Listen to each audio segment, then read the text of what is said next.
நேர்மை, வெளிப்படைத்தன்மை மற்றும் தேசிய நலன் மீது கொண்ட பற்று காரணமாக உயர் பதவியை அடைந்தவர் பிரதமர் மோடி என மத்திய அமைச்சர் அமித்ஷா தெரிவித்துள்ளார்.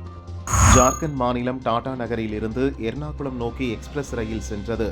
ஆந்திர மாநிலம் எலமஞ்சிலி பகுதியில் சென்றபோது 2 ஏசி பெட்டிகள் தீப்பிடித்து எரிந்தன. இதில் 70 வயதான பெண் பயணி பலியானார். டில்லி உள்ளிட்ட வட மாநிலங்களில் கடும் பனியால் ரயில்கள், விமான சேவைகள் பாதிக்கப்பட்டுள்ளன. இதனால் விமான நிறுவனங்கள் பயணிகளுக்கு முக்கிய அறிவுறுத்தல்களை வழங்கியுள்ளது.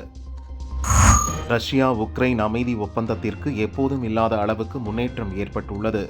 20 அம்ச அமைதி திட்டத்தில் 90% ஜெலன்ஸ்கி சம்மதித்துள்ளார் என அமெரிக்க அதிபர் ட்ரம்ப் தெரிவித்தார்.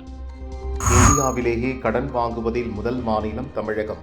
இதுதான் ஸ்டாலின் அரசின் சாதனை என அதிமுக பொதுச் செயலாளர் பழனிசாமி கூறினார்.